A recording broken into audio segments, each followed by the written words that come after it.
Chose promise, chose due, voici la deuxième partie des vidéos consacrées à mes parfums les plus addictifs pour l'été. Donc si jamais vous avez raté la première partie, j'essaierai de vous mettre quelque part par ici ou alors en barre d'infos le lien vers la première vidéo, comme ça vous pouvez toujours la visionner. Hello à vous, ça me fait plaisir de vous voir. Je m'appelle Kelly et bienvenue sur ma chaîne Dénicheur de Sens où nous parlons de ma grande passion que sont les parfums. Tout d'abord, j'aimerais vraiment remercier les personnes qui se sont déjà abonnées ou qui ont mis un pouce à mes vidéos, qui ont commenté. Par ailleurs, je lis tous vos commentaires. Je vous remercie vraiment pour le soutien. Et pour ceux qui sont nouveaux sur ma chaîne, si jamais le contenu vous plaît, c'est vrai que je suis encore qu'à ma 3e vidéo. Mais si jamais ça vous plaît et que vous voulez suivre les prochaines recommandations, les prochaines vidéos, n'hésitez pas à vous abonner. Et puis, nous allons commencer par un parfum qui, selon moi, est de l'herbe à chat pour homme. Donc, chaque fois que je le porte, ou presque à chaque fois, pas chaque fois, mais presque à chaque fois, il y a toujours un homme qui me fait un compliment. Et il s'agit de Versace Cristal Noir, la version eau de toilette. Donc, nous avons ici...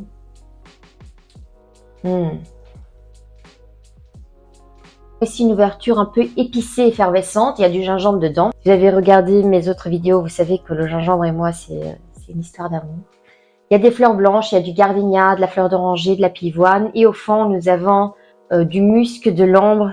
On est vraiment sur un parfum floral épicé et légèrement boisé. Ce parfum, il a une petite touche d'exotisme. Et pourtant, il n'y a pas vraiment de notes qui, a priori, sont exotiques, n'est-ce pas, comme fleur de tiare, frangipane, noix de coco ou quoi que ce soit. Mais je pense que parfois le gardénia, selon comment il est fait ou dans quelle intensité il est dans un parfum, il a un peu cette qualité riche, opulent qu'on peut associer justement, pareil, un peu comme le jasmin et la tubéreuse.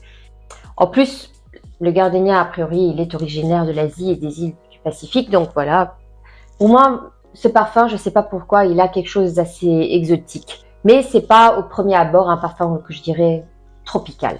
Il brille surtout en été, les nuits d'été en fait. C'est un parfum sexy, sensuel. Je dirais que c'est vraiment le parfum idéal probablement pour un premier rendez-vous avec un homme. Ou deuxième, troisième, peu importe, pour tous les rendez-vous. Il a une longévité très bonne pour une eau de toilette et le sillage est quand même très bon. Première recommandation de cette vidéo, Cristal Noir de Versace. En deuxième lieu, nous avons donc un parfum de niche. Il s'agit de l'Amar de Kayal. Donc, là par contre, nous sommes sur un parfum vraiment très exotique.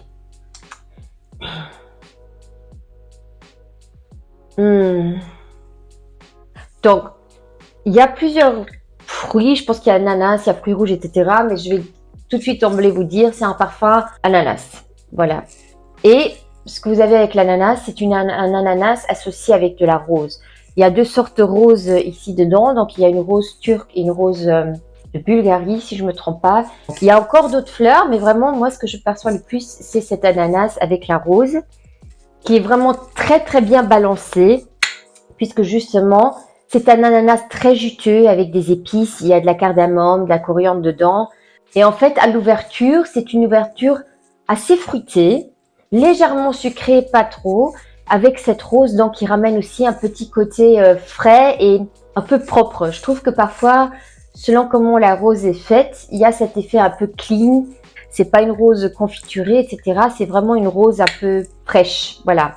Il y a d'autres fleurs dedans, il y a des fleurs blanches, etc. Mais franchement, ce que je perçois le plus, c'est ananas et rose. Par contre, ce parfum n'est pas du tout linéaire. C'est-à-dire que ce que vous sentez à l'ouverture, peu à peu, va se dissiper. Donc, cette espèce de fraîcheur va commencer à se dissiper. La rose va être en filigrane à l'arrière, va passer un peu plus à l'arrière. Et en fait, cet ananas va devenir de plus en plus ambré, presque caramélisé en fait.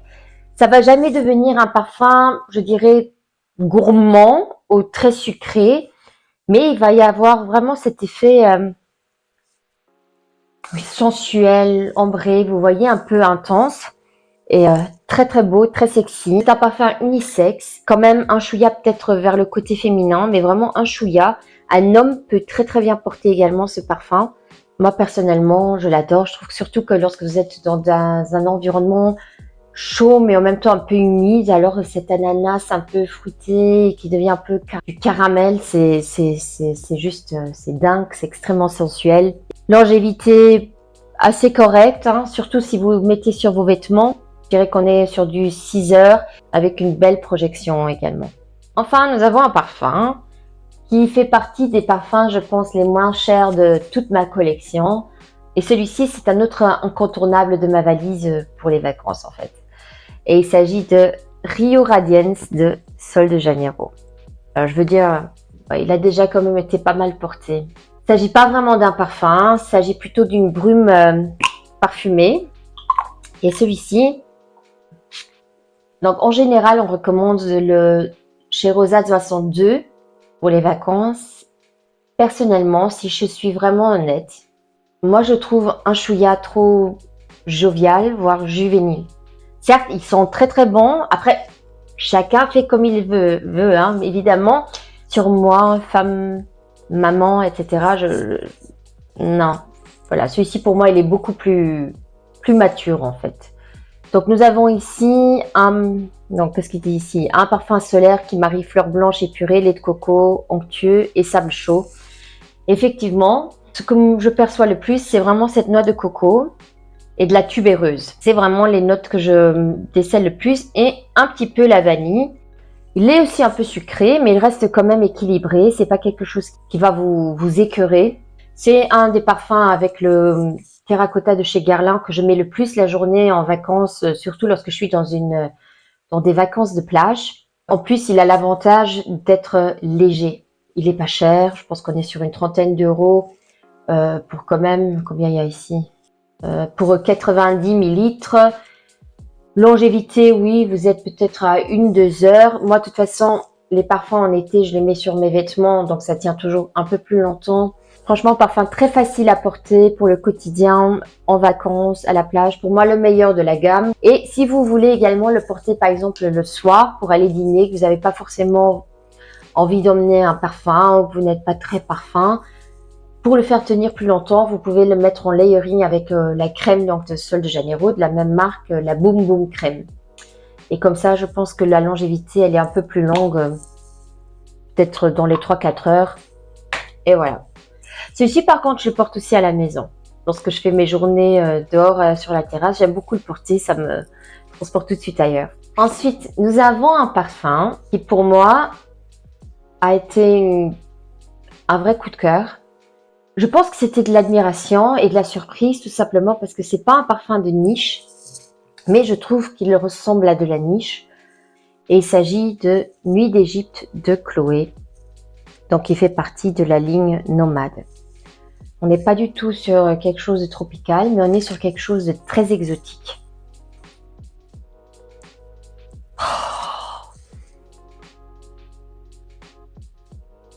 C'est vraiment une vanille très atypique. Donc, épicé, très résineux, un peu sucré, un peu mielleux. C'est tellement spécial ce parfum. Pour un designer, je trouve qu'ils ont fait du très très beau travail. Et en fait, Nuit d'Égypte a été conçu comme un hommage à la fondatrice de la maison Chloé, donc Gabi Aguillon, qui était originaire d'Égypte. Et donc dans ce parfum, ils ont mis un mélange d'encens qui s'appelle le kifi. Et celui-ci était donc utilisé dans l'Égypte ancienne pour des rituels sacrés ou importants. Et c'était en fait le parfum du divin. J'aime beaucoup l'encens dans les parfums. C'est quelque chose à laquelle j'ai dû m'habituer. Je vais être tout à fait honnête. C'est pas quelque chose qui d'emblée m'a plu dans la parfumerie. Et maintenant, pourtant, je trouve que c'est une de ces notes qui rend les parfums tellement mystiques, mystérieux. Il y a quelque chose de tellement transcendant. Il est mystique sans être de l'encens un peu liturgique et très très très addictif, extrêmement enveloppant. En plus, il y a de l'opoponax dedans, donc qui est une résine riche, sucrée, un peu boisée, qui a une qualité très balsamique et en même temps de sensualité au parfum. Il y a de l'huile de cypriole, donc il y a vraiment une toute petite touche à l'arrière, un peu fumée, qui est très dense. Je comprends qu'on puisse plutôt le suggérer pour l'automne et l'hiver. Par contre, une nuit d'été chaude, vous allez manger sur une terrasse. Vous êtes au clair de lune sous les étoiles. vous portez une robe noire et vous avez des smoky eyes, femme fatale ou Cléopâtre des temps modernes, avec ce sillage mystique, riche, magique. Magique. Si vous êtes quelqu'un qui n'aime et vous n'aimez pas les vanilles trop sucrées ou un peu gourmandes ou crème pâtissière, vous voyez, je pense que cette vanille-ci peut vous plaire. Elle est vraiment très atypique. Je dirais juste que ce parfum pêche un peu par sa longévité, c'est-à-dire que vous le sentez pendant 4-5 heures, mais cette note un peu résineuse, embaumante, d'encens, etc., vous le sentez les 2 premières heures et puis ça passe un peu plus vers un vanille. Il y a toujours un peu cette réminiscence de l'encens en arrière-plan, mais c'est vrai que ça devient très très discret. Très très beau parfum, très spécial je trouve, très unique. Donc Nuit d'Égypte de Chloé. Ensuite, un autre parfum très très très sensuel, très sexy. Par contre, je pense que celui-ci, il plaît quand même pas mal, il peut plaire pas mal aux hommes. Il s'agit d'un parfum de niche, mais cette maison fait des parfums très accessibles. C'est-à-dire que vous avez pour du 100 ml, vous en êtes à 150 €. Donc, ce qui équivaut presque aujourd'hui au prix d'un parfum que vous trouverez en parfumerie conventionnelle. Donc, je trouve que franchement, vu le prix, ça vaut le coup de découvrir. Et il s'agit d'un parfum de l'Orchestre Parfum et c'est Bouquet encore. Alors, celui-ci, mon mari l'adore, ce parfum. Oh.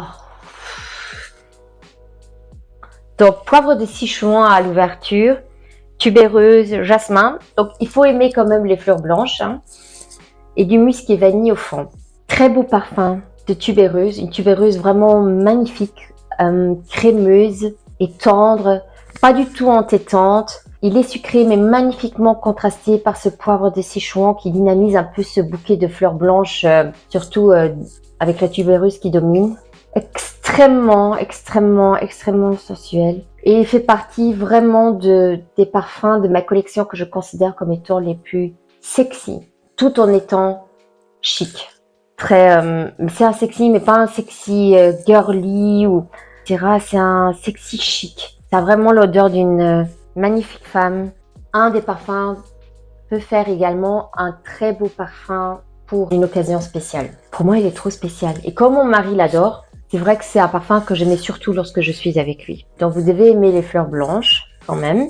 Si vous aimez Rouge Malachite, interdit de chez Givenchy, ou que vous aimez par exemple J'adore l'or Dior de 2023, alors je pense que ce parfum, même s'ils sont pas du tout pareils, mais ils sont un peu dans le même royaume, alors je pense que vous pouvez très certainement voir ce parfum, du moins tester en l'échantillon. Moi, lorsque je le porte, c'est un des parfums où je me sens le plus féminine. C'est tellement sexy, tellement beau. Ah, à nouveau, peut-être juste un petit bémol, c'est que celui-ci ne dure pas une éternité. On est sur du 4 heures, je pense, avec un sillage modéré, mais tant mieux parce que je pense que sinon vous auriez une meute derrière vous. Très addictif. Donc, Bouquet encore de l'Orchestre Parfum.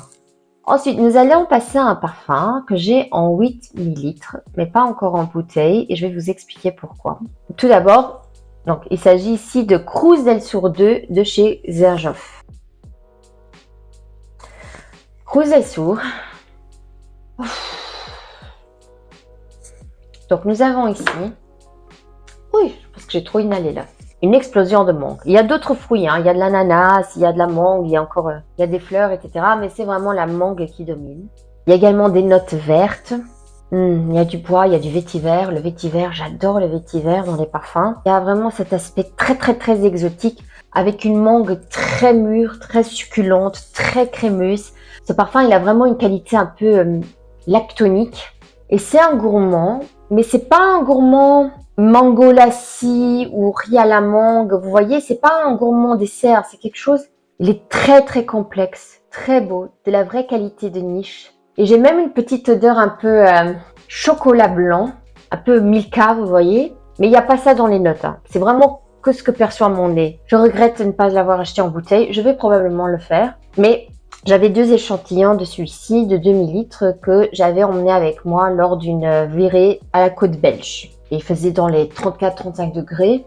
C'était une chaleur très étouffante, mais en même temps très sèche. C'était pas une chaleur humide, il n'y avait pas de vent, il n'y avait pas de brise. Moi, très futé. Oh tiens, je vais mettre un parfum à la mangue avec la chaleur, ça va faire cocktail. Il m'a vraiment écœurée, un peu nauséeuse. Je me suis dit, ok, celui-là, c'est pas pour moi. Il y a donc quelques semaines, j'ai retrouvé l'échantillon dans une de mes boîtes des échantillons. J'avais, voilà, il faisait chaud, c'était une chaleur humide. Je me suis dit, oh tiens, je vais le remettre un peu.